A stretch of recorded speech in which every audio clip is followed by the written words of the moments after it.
안녕하세요. 촌놈입니다. 오늘은 촌놈 템플릿 그 두 번째 영상 사업 개요와 매출 구성을 어떻게 작성하는지에 대해서 말씀드리려고 합니다.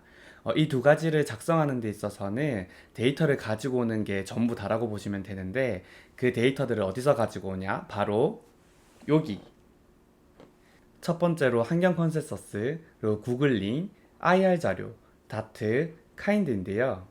그럼 여기 보이시는 다섯 가지 사이트들에서 어떻게 데이터들을 가지고 오는지 조금 더 세세하게 살펴보도록 하고요.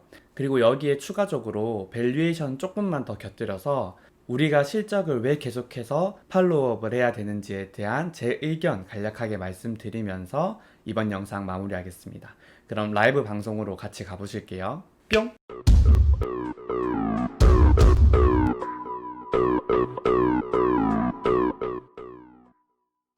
그러면은 제가 두 번째로 이거 말씀드릴게요. 두 번째 같은 경우에는 사업 개요잖아요. 밸류에이션을 하면서도 이 사업 정성적인 것들을 알아야 밸류에이션 할 때 내가 이제 펄을 얼마나 줄까를 이제 결정하거든요. 그래서 이 사업 개요를 작성하는 것도 매우 매우 중요합니다. 근데 이런 것들 이제 정보를 구하는 게 이제 처음 주식 투자를 접하시는 분들한테는 되게 어렵잖아요. 그래서 말씀드리려고 하거든요. 일단 첫 번째로 제가 제일 많이 쓰는 게 환경 컨센서스입니다. 발음이 잘 안 되는데 환경 컨센서스 이거예요. 여기에 이제 리포트들이 많이 나오거든요. 여기 그러면 제가 지누스를 치게 되면은 이렇게 나옵니다. 이거를 한 6개월 정도로 잡고 보게 되면은 꽤 나오죠. 그래서 지금 여기 보면 대신증권에서 나온 리포트, 이베스트, IBK, 대신증권 여기 또 나오고 이렇게 나옵니다. 전체로 보시면은 간혹가다 산업 이야기도 나오기 때문에 산업 같은 경우에는 20페이지, 50페이지 되는 리포트들이거든요. 그런 것들은 질이 훨씬 더 깊이가 있으니까 그런 것들 봐주시면 좋고, 그거 아니더라도 이런 것들 보면은 이제 기본적인 것들 알 수 있어요. 그래서 대신증권에서 7월 21일 날 나온 리포트를 클릭해서 보면은 이렇게 나옵니다. 줄어든 리스크, 선명해진 방향성, 바이콜이고 13만원이 목표 주가다 이런 식으로 나오잖아요. 그래서 첫 번째로 이런 것들을 읽어보시면서 여기 먼저 좀 작성을 하시면 돼요. 제조 판매 주력으로 하고 이런 것들 기본적으로 작성을 먼저 하고, 그리고 나서 이제 두 번째로 또 하셔야 되는 게 이게 끝이 아니거든요. 얘네들 할 게 많으세요. 일단은 구글 들어와서 여기서 구글링도 하셔야 됩니다. 두 번째가 구글링이에요. 그럼 구글링 할 때 여기 이제 지누스를 치고 나서 뒤에 PDF 치면은 관련해가지고 되게 많이 나오잖아요. 이거 이제 보시면 돼요. 그래서 이제 날짜 보시고 2020년도 2월 19일 날 나온 리포트잖아요.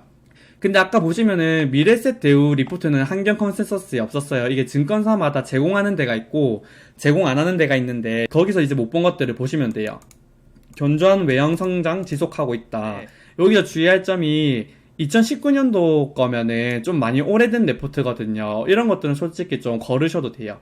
적어도 올해 거, 올해 1월 3일 이런 것들 보시면 되는데 대신증권은 아까 환경 컨센서스에 있었으니까 이런 것들은 패스하시는 거죠. 이런 식으로 해서 이제 지누스 관련된 레포트를 보셔야 돼요. 그럼 레포트를 다 읽고 나서 그 다음에 이제 뭘 하셔야 되는지가 또 있잖아요. 그게 뭐냐? IR 자료예요. 기업 설명 자료거든요. 이 IR 자료도 꼭 한번 보시면 좋으세요. 그래서 지누스 관련된 애널리스트 리포트를 다 보시고 그 다음에는 기업명 적고 IR 그리고 PDF를 해서 엔터를 치면 여기 IR 자료가 나오게 돼요. 그래서 이런 것들을 보시면 좋아요. 그리고 이제 오늘 나왔거든요. 그래서 이렇게 보시면은 지누스 기업 내용들이 다 나옵니다. 그렇죠. 이렇게 해서 일단은 1차적으로 작성을 해요. 그래서 첫 번째 레포트, 환경 컨센서스, 그 다음에 구글링, 그 다음에 세 번째로 구글링 하면서 리포트가 아니라 IR 자료 꼭 보셔야 되는 거. 이 세 가지를 이제 하시면 되고, 오늘 이제 지누스 상승이나 이런 것들도 레포트를 보시면 이해할 수 없지만 이 IR 자료 보시게 되면은 오늘 지누스가 왜 이렇게 올랐는지를 좀 아시게 되실 거예요. 그래서 이런 것들을 꼭 읽어보셔야 돼요. 다 읽고 나면 이제 뭐 해야 되냐? 끝이 아니거든요. 주식 투자할 때는 읽어볼 게 좀 많아요. 근데 이런 것들 안 읽어보시고 투자하시면 저는 개인적으로 투기라고 생각하거든요. 여기에 dart.fss.or.kr 이거 만약에 지금 헷갈리시면 전자 공시 시스템 또는 다트라고 치시면은 네이버에 요거 나와요. 여기에 이제 기업이 주요 활동들을 다 공시해야 되거든요. 여기서 이제 지누스를 치시면 됩니다. 지누스를 치면 여기서 제일 중요한 게 뭐냐면 다 읽어보셔야 되긴 한데 처음 투자하는 사람한테 말씀드린다고 생각을 하고 안내를 드리자면은 분기 보고서, 사업 보고서 이런 것들은 꼭 읽어보셔야 돼요. 그래서 분기 보고서 이런 것들 보시면은 분기 보고서 이렇게 최대한 분기 보고서를 이제 보셔야 되는데 여기에서 이제 제가 작성하는 것들 말씀드릴게요. 첫 번째로 여기 주주에 관한 사항을 보셔야 됩니다. 여기 주주에 관한 사항에 보면은 현재 지분율이 나오게 됩니다. 그래서 총계를 보시면 되는데 39.74%를 대주주가 갖고 있습니다. 그래서 이렇게 다트로 일단은 이거 보시고 이거 여기 보시게 되면 어딨지? 여기 5% 이상 주주가 있어요. 예를 들어 뭐 연금에서 들어온다거나 해외의 그런 헤지 펀드라던가 그냥 일반 매니지먼트 하는 신흥국 쪽으로 투자하는 펀드들이 많이 가지고 있을 수도 있어요. 그래서 이런 것들 두 개 이렇게 참고하시면 돼요. 주주에 관한 사항에서. 그 다음에 두 번째로 중요한 게 뭐냐면 제가 CB나 BW 같은 것도 중요하다 그랬잖아요. 여기 보면은 여기 자본금 변동사항 클릭하시면은 다 나옵니다. 그래서 여기서 한 번에 다 조회가 가능하세요. 여기 보면은 지금 100억이 발행됐는데 전환가에 5만원에 가능 전환 주식 20만 주다 해서 그냥 썼거든요. 그 다음에 마지막으로 세 번째로 보셔야 되는 게 뭐냐면 여기 사업의 내용 보시면 됩니다. 이거는 다 읽어보셔야 돼요. 업계의 현황이 어떻다, 매트리스 관련된 시장이 어떻다. 그 다음에 조금만 내리시면은 여기 회사의 현황, 이쪽에 보면 이 회사가 가지고 있는 경쟁력들이 나옵니다. 그래서 그런 것들을 보시면 좋아요. 시장의 특성이라던가 이런 것들 다 나와 있는데 이런 것들을 꼭 보셔야 됩니다. 다트를 안 보시면 안 돼요. 여기서 추가적으로 나는 조금 더 그 기업의 그런 공시를 다 따라가겠다라고 하시는 분들은 거래소 KRX 공시 시스템도 있어요. 따로. 여기서 공시 안 하는 거 거기서 공시할 수도 있거든요. 여기 이제 기업 공시 여기 나와요. 여기 지누스 쳐볼게요. 지누스. 아까 거기 안 나와 있는 것들도 나와요. 근데 여기 하나 나와 있더라고. 여기 추가 상장 보이시죠? 국내 시비 전환. 여기 국내 시비 전환. 얘네들 이게 전환을 했더라고. NH투자증권이 얘네들 투자를 한 거고, 이 NH투자증권이 했을 때 얘네들이 이제 다 바꿨어요. 5만원이었거든요. 5만원. 결국엔 얘네들이 5만원에 이 주식을 샀다라는 거예요. 지금 8만 1,000원 이렇게 하는데 얘네들은 5만원에 산 거니까 전환사채 이런 것들 투자하시면은 좀 좋을 수 있어요. 그래서 아무튼 여기서도 같이 이렇게 보시면 됩니다. 데이터를 보는 게 제일 중요해서 시간이 좀 길게 공들였는데 요것들을 다 이제 작성이 가능하잖아요. 그러면은 제가 지금 보면 여기 전환사채도 작성했고 요것도 작성했고 이것도 다 작성했고 얘도 작성했고 이렇게 다 작성했어요.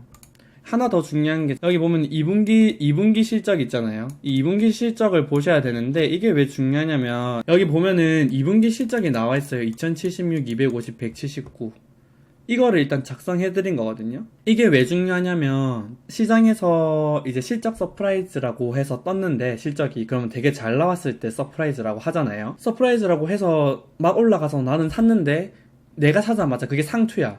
그 다음에 떨어져. 그런 경우도 분명히 이제 있을 거예요. 그게 왜 그러냐면은 시장에서는 컨센이라는 게 있고 이 컨센 대비해서 서프라이즈가 될 거다 아니면은 컨센 대비해서 낮으면 쇼크라 그러는데 실적 쇼크가 나올 거다라는 것까지도 시장에서 이미 돌아요. 그래서 내가 막 서프라이즈 나왔다 해서 막 올라가는 것들 상투 잡은 거는 시장에서 이미 얘는 컨센 대비해서 더 잘 나올 거다라는 게 소문이 난 거야. 그래서 이미 밸류에이션에 다 녹아 들어가 있어요. 서프라이즈가. 근데 거기서 더 올라가니까 떨어지는 게 당연한 거잖아요. 이런 것들을 분석해야 되거든요. 근데 이런 것들을 미리 적어 놓고 2분기 실적은 이런데 지누스가 이 실적 컨센을 잘 맞춰서 나왔나 아니면은 서프라이즈에서 나왔나 아니면 쇼크냐 이런 것들을 보셔야 되거든요. 지누스 같은 경우에는 컨센은 돼 있고 이 컨센보다는 좀 저조하지 않을까라는 우려가 있었던 거예요.